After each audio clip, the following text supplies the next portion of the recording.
సమంత గురించి ప్రత్యేక పరిచయం అవసరం లేదు. తెలుగు, తమిళం వంటి పలు భాషల్లో నటించి ప్రస్తుతం బాలీవుడ్లో దూసుకుపోతోంది. ఇదిలా ఉంటే నాగ చైతన్య, సమంత ప్రేమించి పెళ్లి చేసుకున్నారన్న విషయం అందరికీ తెలిసిందే. అయితే కొన్నాళ్లకే ఇద్దరి మధ్య విభేదాలు రావడంతో ఈ జంట అక్టోబర్ 2021లో విడిపోతున్నట్టు ప్రకటించారు. సమంత రూత్ ప్రభు గురించి తెలుగు ప్రేక్షకులకు ప్రత్యేక పరిచయం అవసరం లేదు. 2010లో ఏమ్మాయ చేసావే సినిమాతో తెలుగు సినిమా రంగంలోకి అడుగుపెట్టింది. మొదటి సినిమాతోనే ఆమె నటనకు ఫిల్మ్ఫేర్ ఉత్తమ నటి డెబ్యూ అవార్డు వచ్చింది. ఇదిలా ఉంటే ఏమ్మాయ చేసావే సినిమా సమయంలోనే నాగ చైతన్య, సమంత ప్రేమించుకుని 2017లో గోవాలో హిందూ క్రిస్టియన్ సాంప్రదాయాల ప్రకారం వివాహం చేసుకున్నారు. వీరు తెలుగు సినిమా పరిశ్రమలో స్టార్ కపుల్ గా పేరు తెచ్చుకున్నారు. అయితే 2021 అక్టోబర్ 2న వ్యక్తిగత కారణాలతో విడాకులు తీసుకున్నట్లు సోషల్ మీడియా ద్వారా ప్రకటించారు.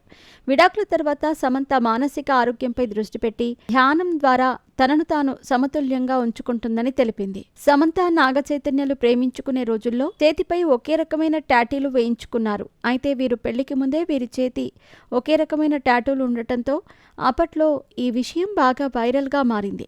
ఆ తర్వాత వీరు పెళ్లి చేసుకున్నారు. కొన్ని రోజులకే విడిపోయారు. అయితే తాజాగా ఈ టాటూలపై రియాక్ట్ అయిన సమంత, విడిపోతామని తెలిస్తే ఎవ్వరూ కూడా ఇలాంటి పని చేయరు. నేను చెప్పేదొక్కటే, ఎప్పుడూ టాటూ వేయించుకోవద్దు అని గట్టిగా చెప్పుకొచ్చింది సమంత. అయితే ప్రస్తుతం సమంత కామెంట్స్ నెట్టింట వైరల్ అవుతున్నాయి.